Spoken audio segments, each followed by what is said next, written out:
जनाब जरा सावधान, मेरी चाय में चीनी का नहीं है स्थान, मेरी वर्दी में है नाम नमक निशान। न छत्तीसगढ़ न झारखंड न हिमाचल न बंगाल की बान, सिर्फ तिरंगा मेरा, मैं तिरंगे की आन और शान। तूफान जो उठेगा साहब तो सबकी होगी पहचान, दिया वही रह जाएगा जिस दिए में होगी जान। न सिख न हिंदू न मुसलमान, मैं भारत का फौजी, मैं हिंदुस्तान। कर्नल धनवीर सिंह साहब, मैं आपसे पूछूंगा कि सर, जैसे मैंने अपने इंट्रोडक्शन में कहा कि नरेंद्र मोदी साहब के आने के बाद जो एलओसी के ऊपर वायलेशंस हैं उनकी तादाद बढ़ गई है। आप क्या समझते हैं, क्या ये नरेंद्र मोदी साहब की हुकूमत का एजेंडा है कि पाकिस्तान के साथ एस्केलेशन लैडर ऊपर करनी है, या ये समझते हैं कि इंडियन मिलिट्री ये करती है और हुकूमत को पता नहीं और हुकूमत के बताए बगैर ही उन्होंने एलओसी के ऊपर टेम्परेचर हाई किया हुआ है? कर्नल धनवीर सिंह साहब। हाँ, देखिए, मैं इसको नरेंद्र मोदी से जोड़ के नहीं देखता हूँ, क्योंकि हमारी फौज में जो पॉलिटिकल इंटरवेंशन है वो इस टाइप का नहीं होता है जब वो फंक्शनिंग के बारे में बात करी जाए। जैसा कि मैंने पहले बताया कि फायरिंग का जो पूरा है वहाँ पे कोई मखौल नहीं है, मौज मस्ती नहीं है, कोई अपने मन मर्जी से नहीं करता है। अगर पाकिस्तान करता है तो उसका अपना मोटिव है, और अगर इंडिया करता है तो उसका अपना मोटिव है। और ये आर्मीज का नेशनल एजेंडा के बेसिस पर सेल्फ डिफेंस में या टेक्टिकल रीजन से ये सारी कार्रवाई होती है। बिल्कुल ठीक है, आपने कुछ बातें कही कि जी वो इन्फिल्ट्रेशन होती है, इस पे मैं बाद में आऊंगा। सो आप लोकल स्ट्रगल को इंडिया पाकिस्तान से लिंक कर देते हैं, ये आप इसके बारे में जरा कर्नल साहब हमारे ऑडियंस को बताएं। हाँ, बिल्कुल, आपके ऑडियंस को मैं ये बताऊंगा, और कर्नल असद महमूद साहब ने भी बहुत बड़ा एक नज़रिया पेश किया, और इस नज़रिए से हम भी वाकिफ़ है। इतने साल से हम यही बातें कर रहे हैं कि यूनाइटेड नेशंस में हिंदुस्तान के वज़ीर आज़म श्री जवाहरलाल नेहरू गए और उन्होंने बोला कि हम प्लेबिसाइट कराएंगे, और प्लेबिसाइट के लिए यूनाइटेड नेशंस ने आदेश भी दिया, और उसके अंदर ये दिया कि दोनों फौजों जो हैं, जो पाकिस्तान की आर्मी है, जो इलीगली उन्होंने कश्मीर का हिस्सा ऑक्यूपाई किया, उसको खाली करें, इंटरनेशनल बॉर्डर पे जाएं, और उसके बाद में इंडिया जो है अपनी फौजें वहाँ पर कम करे और सिर्फ उतनी रखे जितनी की लॉ एंड ऑर्डर और डिफेंस ऑफ कश्मीर के लिए ज़रूरी है, और उसके बाद जो है राय शुमारी करी जाए। तो ये उसने एक शर्त रखी थी, तो ना वो शर्त कभी पूरी हुई और ना आगे कार्रवाई हुई। अब वो यूनाइटेड नेशंस में गए थे 70-72 साल पहले, वो बहुत पुराने ज़माने की बात हो गई। जहाँ तक आपका ये है कि जो मुस्लिम मेजॉरिटी इलाके हैं, वो बिल्कुल आप सही कह रहे हैं कि जो हमारे जो कंट्री का डिवीजन हुआ वो इसी बेसिस पे हुआ कि जो मुस्लिम मेजॉरिटी है वो पाकिस्तान की तरफ जाएगी, और जो हिंदी मेजॉरिटी है वो इंडिया बनेगी, और कॉन्टिग्यूटी होनी बहुत ज़रूरी है। तो मैं इसके अभी पूरे डिटेल में नहीं जाऊंगा। एक स्टैंड स्टिल एग्रीमेंट हुआ था, स्टैंड स्टिल एग्रीमेंट कहाँ से वायलेट हुआ ये देखिए आप, और किसने स्टैंड स्टिल एग्रीमेंट का वायलेशन करके और कौन बारामूला तक आ गया था, किसके कबायली आए थे और उन्होंने बारामूला में पूरा शहर जला दिया, और इतनी सारी औरतें जो हैं वो गाड़ियों में भर के ले गए, रेप हुए, मर्डर हुए, सब हिस्ट्री रिकॉर्डेड है। तो ये एक हमारी बड़ी सैड हिस्ट्री है, और इंडिया का मौक़िफ़ बिल्कुल सिंपल है कि अगर ये, बिल्कुल आपकी बात सही है, मुस्लिम मेजॉरिटी स्टेट है, और उसका जो प्रिंसली जो नुमाइंदा था उसने एक्सेशन करके इंडिया को हैंड ओवर कर दी अपनी स्टेट, और उसके बाद में हमारी फौजों ने इंटरवीन किया। अब हमारा ये पॉइंट ये है कि हम जो है वो टू नेशन थ्योरी को तस्लीम नहीं करते। हम इसलिए तस्लीम नहीं करते कि अब आप देखिए, कश्मीर के अंदर हिंदू भी है, मुसलमान भी है, सिख भी है, बुद्धिस्ट भी है, क्रिश्चियन भी माइनॉरिटी है। तो हमारा ये कहना है कि हमारा जो कॉन्सेप्ट है वो इंक्लूसिव वाला कॉन्सेप्ट है, और हम उसको टू नेशन थ्योरी को हम बिल्कुल तस्लीम नहीं करते, और कोई भी चीज जो टू नेशन थ्योरी की तरफ लेके जाएगी, जो डिवीजन की तरफ जाएगी, तो वो हम उसको किसी भी हालत में तस्लीम नहीं करते। अब आपने बात करी, मसूद साहब ने, असद साहब ने, कि CAA लेके आए, तो CAA लेके आए, आप उसकी गहराई में जाइए कि वो किस चीज पे लेके आए। CAA लेके आए कि जो नॉन मुस्लिम माइनॉरिटीज हैं, जो इस्लामिक मुल्क को, जो नेबरिंग कंट्रीज है, वहां पर उनके ऊपर जो वायलेंस होता है, जो डिस्क्रिमिनेशन होता है, उससे जो बच के लोग आए हैं, उनको सिटीजनशिप देनी है। मुसलमानों की सिटीजनशिप के बारे में तो बात नहीं हुई, लेकिन अगर आप इसकी और गहराई में जाएं, जिस हिसाब से तफ्तीश हो रही है और कहानी निकल रही है, उसमें कितना चाइनीज मनी निकला NGOs के पास में, किस तरीके से उस चीज का पूरा माहौल बनाया गया और वो कार्रवाई हुई। तो ये अभी मुसलमान भी समझ रहे हैं, मुसलमानों के खिलाफ यहाँ पे ऐसा कुछ नहीं कि जैसा कर्नल साहब ने बताया कि सारे मुसलमान के पीछे चले गए। हमारे यहाँ पे मुसलमान ऐसा नहीं है जैसे आपके यहाँ पे हिंदू है, डरा हुआ है कि मंदिर बना दो जी, और बिल्कुल ऐसा नहीं है। मुसलमान यहाँ का बहुत तगड़ा है और उसकी बड़ी आवाज है, और वो ऐसे नहीं है, वो आप उस गलत फहमी मत रहिए।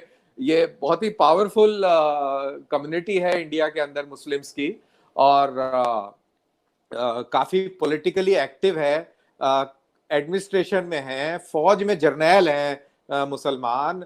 आपके यूनाइटेड नेशंस के जो हमारे जो सेक्रेटरी साहब थे वो मुसलमान थे, अकबरुद्दीन साहब, और इस प्रकार से बहुत है। तो मुस्लिम इंडिया के अंदर बहुत ही एम्पावर्ड है, इस बात में कोई गलत फहमी नहीं होनी चाहिए। हमारे यहाँ पे इस टाइप से बिल्कुल कोई सवाल ही नहीं पैदा होता कि जो फंक्शनल लेवल पे इस प्रकार की बातें हों और इस प्रकार की कहानियां हों। आप जिन टेलीविजन चैनलों की बात करते हैं, जो कर्नल साहब बात कर रहे थे, उस चैनल के अंदर मुसलमान है, दुनिया भर के हर एक टीवी चैनल में मुसलमान है, हर जगह पे मुसलमान है, जितने उनकी नुमाइंदगी है उतने मुसलमान है। लेकिन जो कश्मीर की जब हम बात कर रहे हैं, खास तौर से जहां पे तनाजा है, जो आप तस्वीरें भी दिखाते हैं और वो है, तो आपकी नॉलेज के लिए, आपकी जानकारी के लिए, जम्मू एंड कश्मीर जो पहले तो रियासत पूरी जम्मू कश्मीर थी, जिसके अंदर गिलगिट बल्तिस्तान, लद्दाख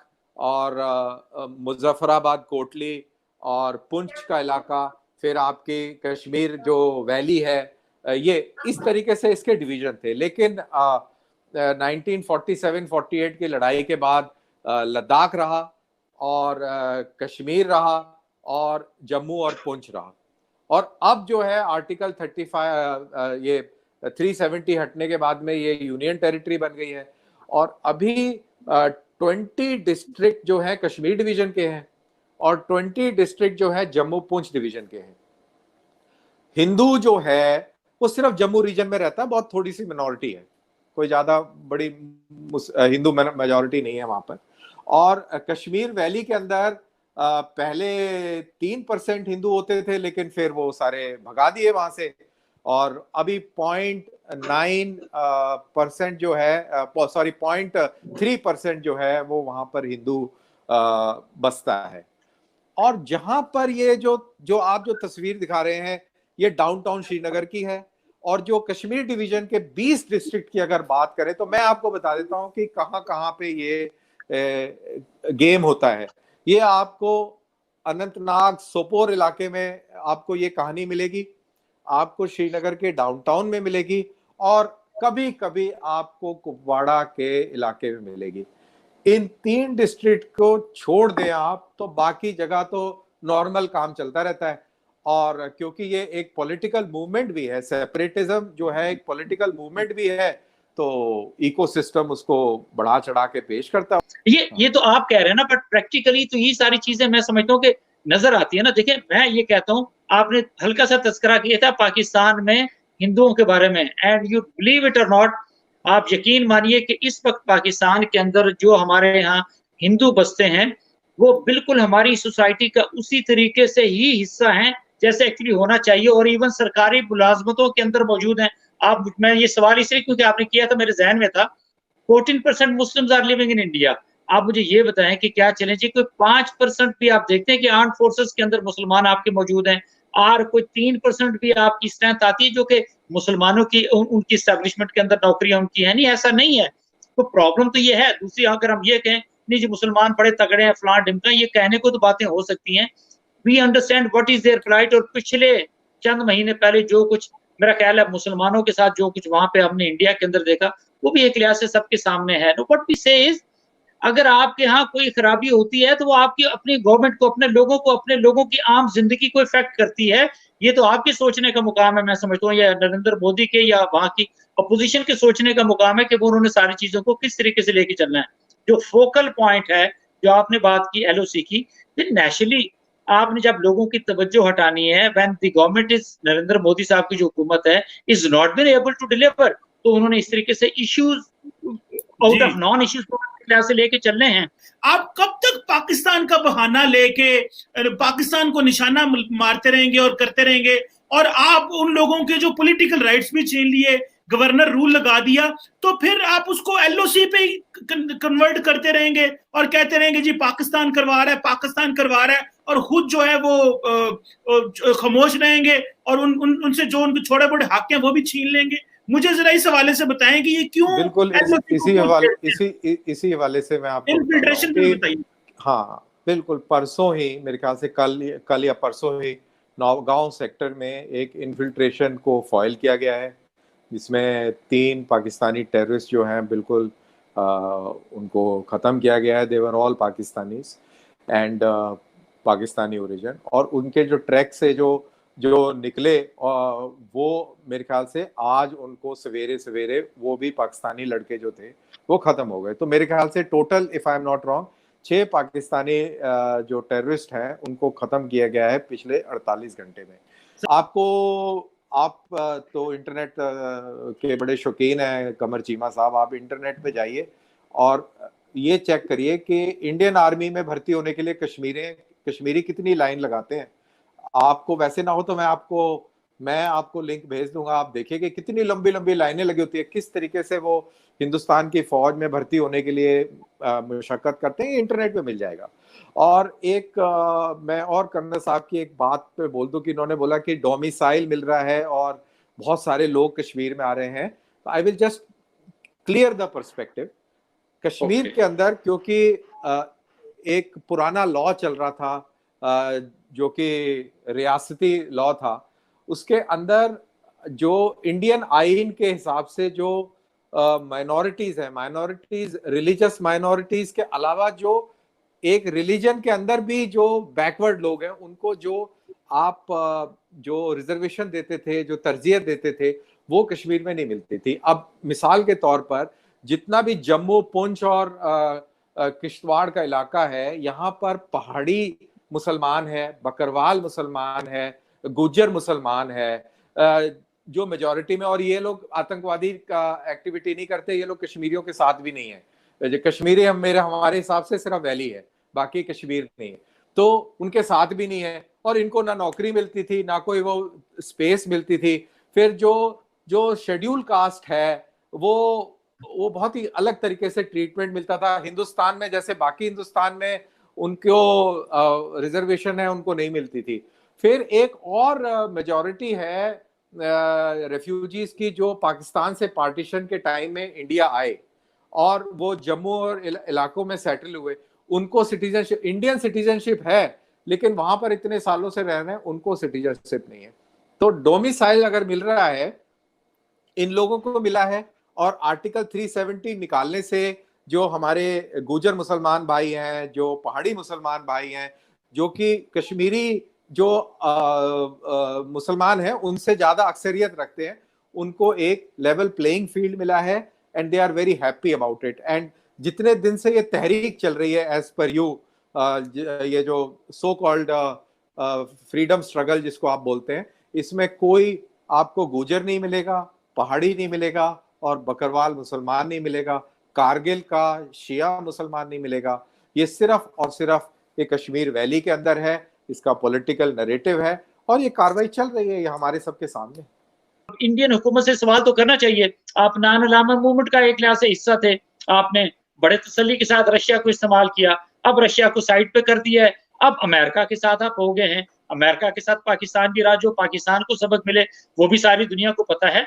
आपने सोचना है कि आपने इंडियन लोगों की लुक आफ्टर करनी है, आपने इस रीजन की लुक आफ्टर करनी है, या आपने अमेरिका का पुलिसमैन बन के चाइना के ऊपर नजर रखने की कोशिश करनी है। और मेरा ख्याल है वो भी लद्दाख के अंदर हमने सारे के सारा देख लिया कि अगर आपने जिस तरह की नजर रखी और जो फिर चाइनीज ने जवाब दिया, आई वुड से कि एक सैनिटी के प्रिवेल करने की बहुत जरूरत है, मैं समझता हूँ इंडिया के अंदर। जी, कर्नल धनवीर सिंह साहब, आप कुछ कहना चाहेंगे? हाँ, मैं ये 2-3 पॉइंट बोलूंगा। जी जी, 2-3 पॉइंट बोलूंगा। एक तो मैं बोलूंगा कि ये प्रोपेगेंडा चलता है कि वहां पर 8 लाख या 9 लाख फौज है कश्मीर में। टोटल फौज जो है 13 लाख है, उसमें से 9 लाख आप कश्मीर में डाल देते तो फिर बाकी का क्या नहीं, उसमें होगा? आप ऐसा नहीं है, ऐसा नहीं है। बात सुनिए पहले, आप तो फौज के कर्नल साहब हैं, and there are 3 division on the line of control और 3 डिवीजन स्ट्रेंथ की फोर्सेस हैं जो काउंटर इंसर्जेंसी में। तो 6 डिवीजन कितने होते हैं ये आप अपने कर्नल साहब से पूछिए, कंवर चीमा साहब, कर्नल साहब बताएंगे 6 डिवीजन कितने होते हैं। इतनी फौज है वहां पर लगी हुई। और बिल्कुल आपकी बात सही है कि वहां पर हम यूनाइटेड नेशंस के ऑब्जर्वर नहीं जाने देते क्योंकि हमें वो हमें मुदाखलत लगती है उसमें। और मैं कर्नल असद साहब के साथ बिल्कुल सहमत हूँ कि हम ऐसे ही चलते रहेगा, हम एक दूसरे को मारते रहेंगे। तो असद साहब एक हमारे पास में बहुत अच्छा एग्जाम्पल है। आप देखिए बांग्लादेश जब ईस्ट पाकिस्तान था तब उसकी क्या हालत थी, और आज की तारीख में उसकी जीडीपी भी ज्यादा है, उसकी इकोनॉमी भी बेटर है, और they are see basically I am trying to say कि जो आइडियोलॉजी ऑफ हेट है, अगर आप उसको छोड़ देंगे, अगर आप कश्मीर में दहशतगर्दी बंद करा देंगे, अगर आप डेवलपमेंट की तरफ चले जाएंगे, तो ये मेरे ख्याल से मसला खत्म हो जाएगा और we all can live in peace. और आप देखिए किस तरीके से जो बलूच फ्रीडम स्ट्रगल चल रहा है, या पश्तीन तहफ़्फ़ुज़ मूवमेंट चल रहा है, या भी सिंध के अंदर भी आवाजें सुनाई दे रही हैं, इन सब चीजों पे गौर करना पड़ेगा और इन सब पे ध्यान देते हुए हम लोगों को अपने पूरे खित्ते की डेवलपमेंट की तरफ बात करना पड़ेगा। इसमें बहुत संजीदगी से सोचना पड़ेगा।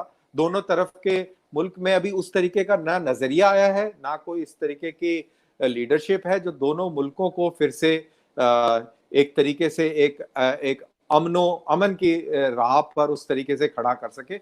और मेरे ख्याल से ताली दोनों हाथ से बजती है, तो देखो कब अमन की ताली बजे।